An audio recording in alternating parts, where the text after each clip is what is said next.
Welcome to the People's Matter Show. I am your host Chelangat Diana, and today we are privileged to have Dina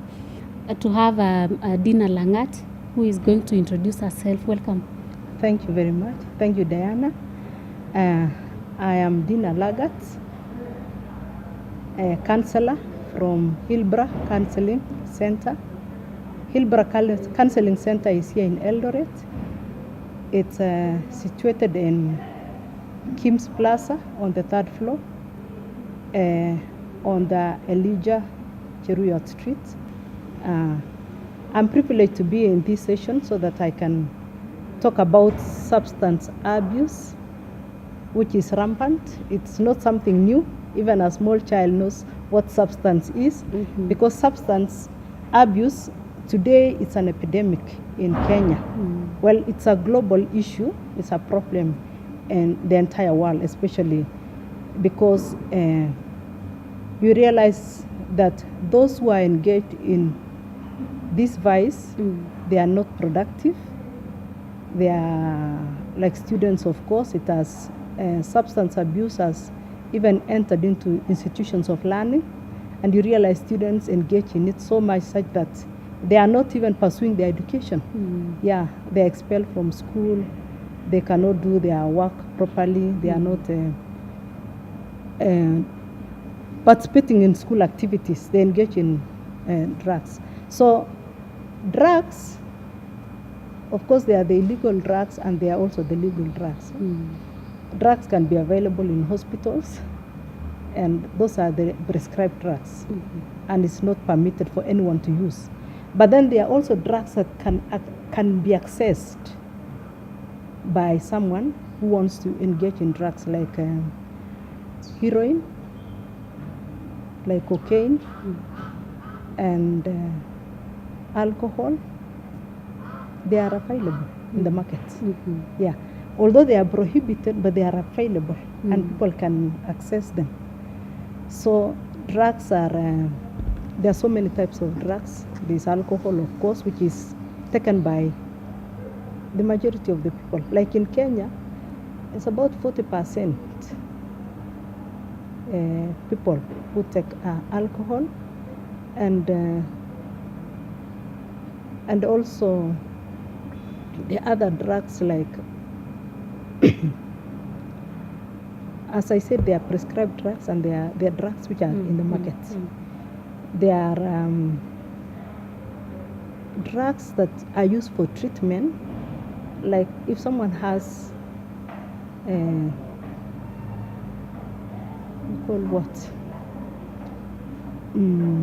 epilepsy, there are certain drugs that they are administered to the patient, but if he continues using it over and over, it becomes an addiction. It becomes an addiction. Yeah. But there are other drugs which are prohibited, but people can access. Yeah. And they are abused. Alcohol is abused by all people. Even other drugs like cocaine, heroin, they are abused by everybody. But for the youth, you realize that some access them because some are household products, like inhalants. Inhalants, they are available in homes, like gasoline, petroleum products, even dry cleaning detergents. Some can be, people inhale, like glue. You find in the streets, the young people are sniffing glue. Yeah, they can access them. So, okay, to what level can we say that one has become an addict? Yeah, when someone has used it for a very long time. You know, when drugs are used, they are normally voluntary. And with time, somebody uses it depending on how it has made them feel good or feel high or relaxed. Some are used so that you feel relaxed, like depressants, like alcohol. You can use it and it gives you that feeling of relaxation. But with time, someone uses it over and over because he wants to achieve the same desire of relaxation. So you will increase the amount of alcohol, and he'll continue using it until he reaches the level where he cannot reverse. Instead, it becomes a compulsive thing. He wants to look for it He gets preoccupied looking for the drug to feel high. That's what we call tolerance level. When it reaches a tolerance level, you want to increase the amount all the time so that you reach that desired, the first feeling you had. Yeah. But as time goes, you realize that someone depends upon it. You want to stop, like you want to stop your experience what we call withdrawal symptoms, and which are very severe. Withdrawal symptoms, you feel like vomiting, you feel like you become tired, you are not able to work, and therefore that feeling makes you feel like I should go back and drink. You feel better drinking. It gives you a feeling of relaxation than stopping and feeling awkward. And do these addicts know that they have a problem, or other people are supposed to tell them that you have a problem?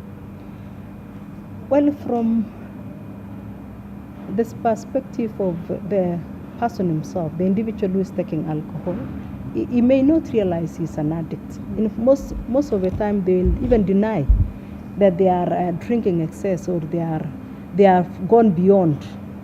But the only criteria that we can know that someone has become an addict is when he's not able to meet or to fulfill the normal role obligations, like going to work.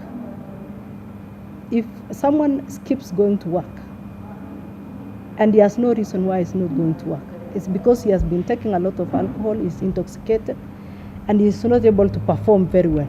So you'll be warned, even at place of work, you'll be given warning. But he may not know that he's an addict. He'll think that somebody is just against me. Yeah.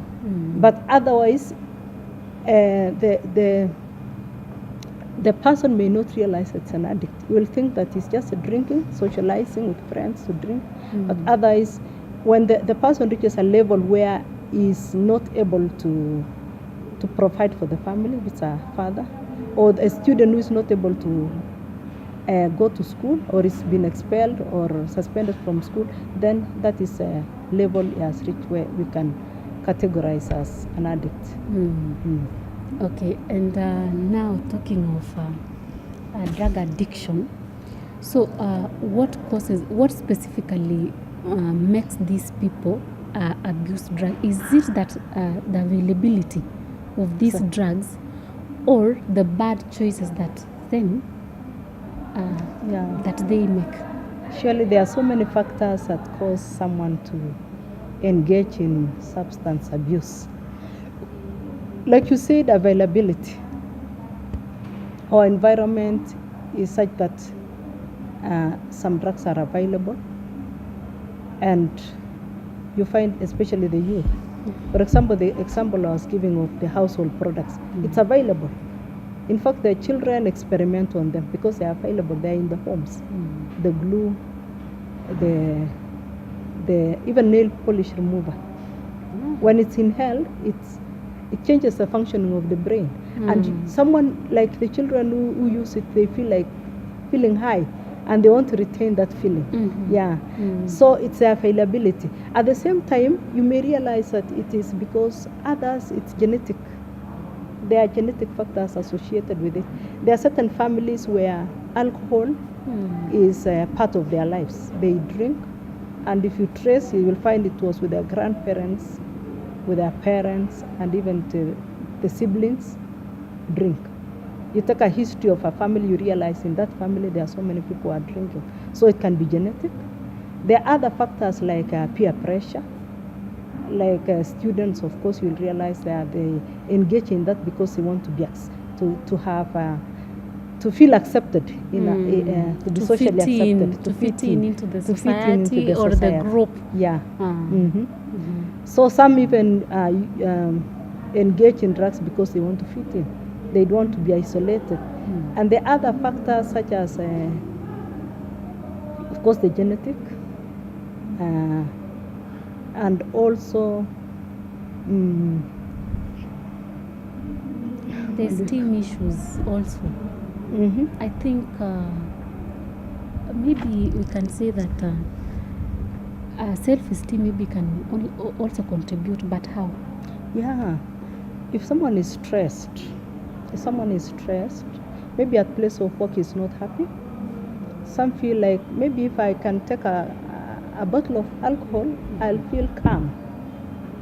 And some feel like if it makes me feel calm, then I continue taking it. Mm-hmm. So some begin like that, and it's because of that feeling of maybe depression, or they are feeling stress at place of work. So to build their ego, they want to take alcohol. Yeah. Okay, many have claimed that drug addiction is a disease, but I think they don't know what it means. Okay. Addiction is a chronic, compulsive, and it's also very progressive disease of the brain. We say it so because when the chemical enters the body, it goes direct to the brain. And when it reaches the brain, it works on the chemicals in the brain called dopamine. And then that chemical interchanges with the dopamine chemical. And it changes the functions of the brain. So when the functions of the brain changes, it's been relying on the normal dopamine. It changes to use alcohol, for example, as a chemical that gives it euphoria, and giving it feeling so high. The person continues taking over and over, and the functioning of the brain changes. That's why we say it's a disease of the brain. The functions of the brain changes such that a person who uses it for a very long time begins to make poor decisions, or stop making proper judgments. Like there are cases where, which is very rampant today, that someone drinks a lot of alcohol and he goes to drive, and he causes an accident because he's not able to judge that the distance where he wants to overtake is actually so close to the next vehicle. So accidents occur because of such. So we say it's a disease of the brain because someone would want to reverse that, but he can't. He will not be able unless it gets treated. Yeah. Okay. So we are going for a short break, and after and when we come back, we are going to discuss more on this.